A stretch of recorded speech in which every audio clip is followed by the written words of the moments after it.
বোবা বলে তার একটা নামও দেওয়া হয়নি। এই পৃথিবীতে জন্মে একটা নামও কি তার প্রাপ্য না?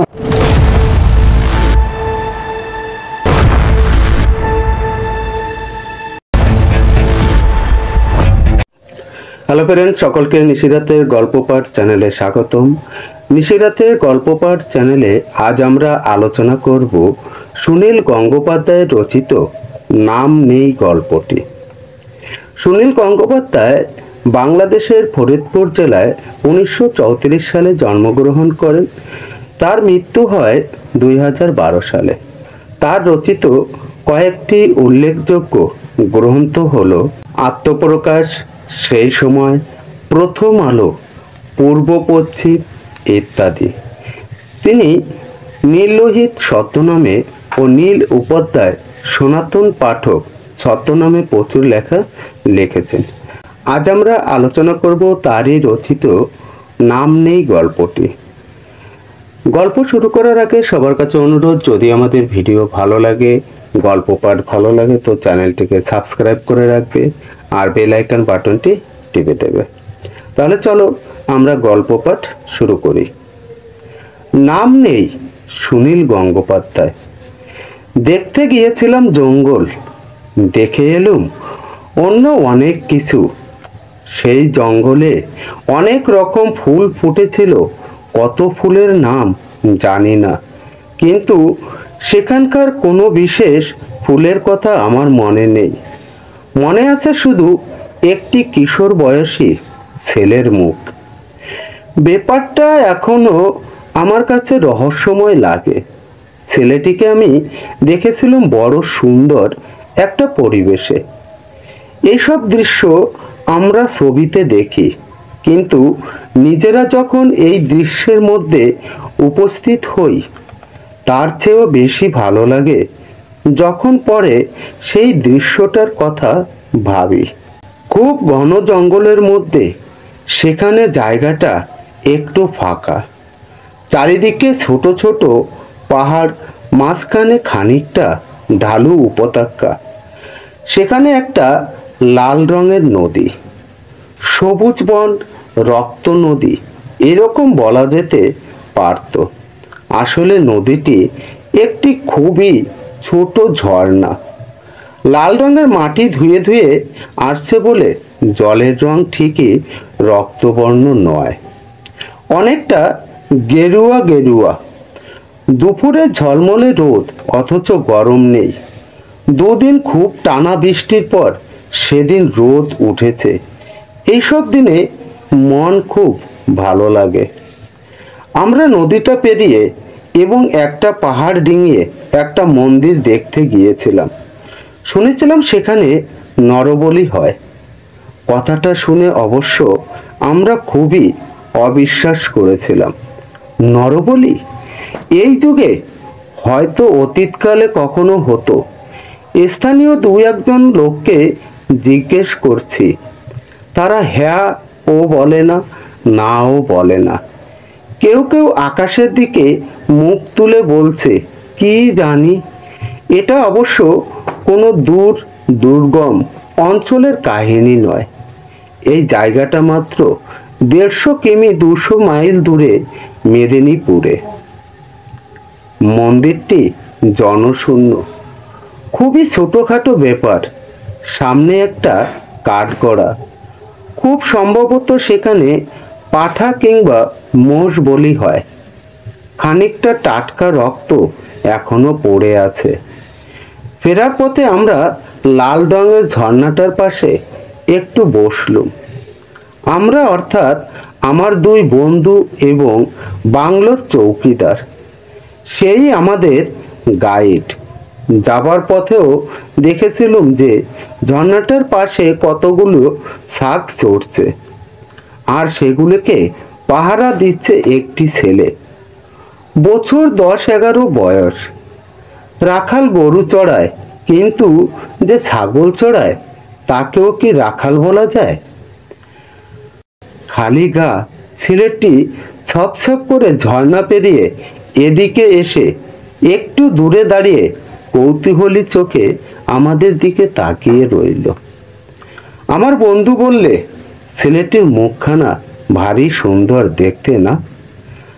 আমি হাতছানি দিয়ে ছেলেটিকে ডাকলুম। ছেলেটি অপলকভাবে তাকিয়ে রইল, কোনো সাড়া দিল না, কাছেও এলো না। চৌকিদারকে বললুম, ওকে ডাকো তো।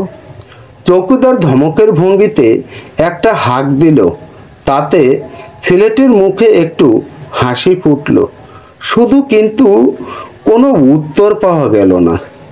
ছেলেটি খুব গোয়ার। আমরা অনেকবার ডাকাডাকি করতেও সে গ্রাহ্য করল না।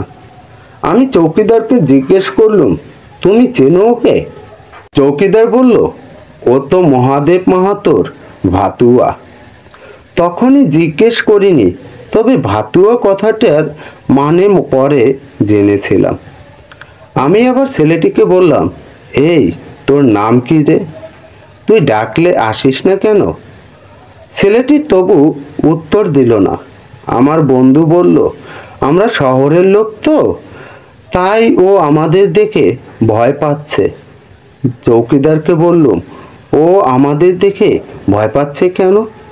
আমরা কি ওকে খেয়ে ফেলবো? ওর নাম কি? চৌকিদার বলল, স্যার ওর নাম নেই, ও বোবা, কথা বলতে পারে না, তাই ওর নাম কেউ দেয়নি। সবাই ছোড়া ছোড়া বলে, কেউ কেউ শুধু বোবা বলেই ডাকে। আসবার সময় মনে হয়েছিল এই জঙ্গল খুব গহন, নিবিড়, নির্জন। আসলে জঙ্গলটি বেশ গভীর হলেও নির্জন নয়। ফাঁকে ফাঁকে মানুষ বাস করে, কিছু চাষবাসও হয়।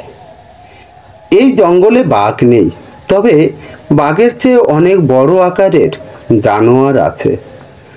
লাল রঙের ঝর্ণার পাশে ছাগল চড়ানো কিশোরটির সঙ্গে আমার একটু কথা বলার ইচ্ছে ছিল, কিন্তু সে বোবা শুনে একটু মন খারাপ হয়ে গেল। বোবা বলেই বোধ হয় ও মানুষের কাছে আসে না। আমরা যেই উঠে পড়লাম, অমনি ছেলেটি ঝর্ণা পেরিয়ে দৌড়ে পালিয়ে গেল। অনেক দূরে একটা গাছের আড়ালে দাঁড়িয়ে উকি মেরে দেখতে লাগলো আমাদের, যেন ও লুকোচুরি খেলছে। বাংলায় ফিরে এলাম খিদের টানে। সেদিনই সন্ধ্যাবেলা বেশ কিছু লোকের উত্তেজিত গলায় আওয়াজ পাওয়া গেল বাংলোর সামনে। কিছু কিছু জঙ্গলের মানুষ জানতে এসেছে যে আমাদের কাছে বন্দুক আছে কিনা। আমরা জিপে করে এসেছি বলে ওরা আমাদের হোমরা চোমরা কেউ ভেবেছে। আমি জীবনে কখনো খুব শখ থাকা সত্ত্বেও বন্দুক ছুঁয়েই দেখিনি। বন্দুক দরকার হাতি তাড়াবার জন্য। প্রত্যেকবারই এখানে এক পাল হাতি আসে ফসল খাবার জন্য। এবছর খরা, তাই জমিতে এখনো ফসল বোনা হয়নি। সেজন্য হাতিরা এসে ফসল নষ্ট করার সুযোগ না পেয়ে খেপে গেছে। অন্য বছর টিন পিটিয়ে এবং মশাল ছুঁড়ে হাতির পালকে তাড়ানো হয়। এবছর তাতেও হাতিরা যাচ্ছে না, তারা তাদের খাদ্য পায়নি। কাছাকাছি কোথাও হাতি এসেছে শুনে রোমাঞ্চ লাগে। শহরে মানুষ জঙ্গলে এসে সত্যিকারের জঙ্গলি জানোয়ারদের দেখতে চায়। আমরা তখনই উত্তেজিত হয়ে বেরিয়ে পড়তে যাচ্ছিলাম, কিন্তু চৌকিদার আমাদের উৎসাহে বাধা দিয়ে বললে, আজ আর রাত্রিরের দিকে যাবেন না স্যার, সকালে যাবেন। সে আমাদের কিছুতেই বেরোতে দেবে না সন্ধেবেলা, তার তো একটা দায়িত্ব আছে। বাংলার সামনে কিছু লোক তখনও জটলা করছে। আমরা সেখান থেকে চলে গিয়ে বাংলার পিছন দিকে একটা উঁচু জায়গায় দাঁড়ালাম। সেখান থেকে হাতি দেখা না গেলেও ওদের ডাক যদি অন্তত শোনা যায়। কিছুই শোনা গেল না। অবশ্য খানিক বাদে ফিরে এলুম বাংলোয়। অন্য লোকেরাও চলে গেছে। চৌকিদার বলল, একজনকে পাঠানো হয়েছে বাঁশপাহাড়িতে, থানায় খবর দেব। গভর্নমেন্ট কোনো ব্যবস্থা না করলে হাতির উপদ্রবে অনেক ঘরবাড়ি এবার নষ্ট হবে। 3টে হাতি এসেছে, কিছুতেই যাচ্ছে না। আমি কৌতূহলী হয়ে জিজ্ঞেস করলুম, এই রাত্রির বেলায় জঙ্গলের মধ্য দিয়ে একা একজন গেল? সাহস আছে তো লোকটার। কে গেল? চৌকিদার বলল, ওই গুরু মুখিয়ার ভাতুয়া গোনাই। আমি বললুম, লোকটা অন্ধকারের মধ্যে একা একা গেল? যদি হাতির সামনে পড়ে যায়, ওকে তো হাতিরা মেরে ফেলতে পারে। চৌকিদার এ কথায় কোনো উত্তর দিল না। হাতির গল্প নয়, এটা ভাতুয়ার কাহিনী। তখন আমি জিজ্ঞেস করলুম, বারবার ভাতুয়া ভাতুয়া শুনছি, ভাতুয়া মানে কি? তখন আমাদের বোঝানো হলো যে ভাতুয়া এক ধরনের কৃতদাস। শুধু ভাত খাওয়ার বিনিময়ে তারা কোনো বাড়িতে কাজ করে, খেতে পায় বলে তারা সব রকম কাজ করতে বাধ্য। এমনকি রাত্রে জঙ্গলের মধ্য দিয়ে হেঁটে থানায় খবর দেওয়া পর্যন্ত। এরপরের খবরটি আরও চমকপ্রদ। সকালে যে ছাগল চড়ানো কিশোরটিকে দেখেছিলাম, সে এই ভাতুয়ারই ছেলে। ভাতুয়ার ছেলেও ভাতুয়া। যে লোক শুধু ভাতের বিনিময়ে এক বাড়িতে জীবন বাঁধা দেয়, তাদেরও স্ত্রী পুত্র ইত্যাদি আছে। কিসের ভরসায় সংসার পাতে? ওর ছেলে ভাতুয়া, ওর বউও ভাতুয়া, সেও আর এক বাড়িতে ভাতুয়া। ওদের কোনো নিজস্ব বাড়ি আছে? কি করে থাকবে স্যার? ভাতুয়াদের 24 ঘন্টা থাকতে হয়। ওই গনাইয়ের একটুকু জমি আর বাড়ি ছিল, মেয়ে বিয়ে দেওয়ার সময় বিক্রি হয়ে গেছে। আমি চুপ করে রইলুম। বাড়ি নেই, সংসার নেই, তবু একটা পরিবার আছে। মাঝে মাঝে দেখা হয় নিশ্চয়ই ওদের। তখন কি কথা হয়? লাল রঙের ঝর্ণার পাশে সেই কিশোরীটির কথা আমার মনে পড়তে লাগলো বারবার।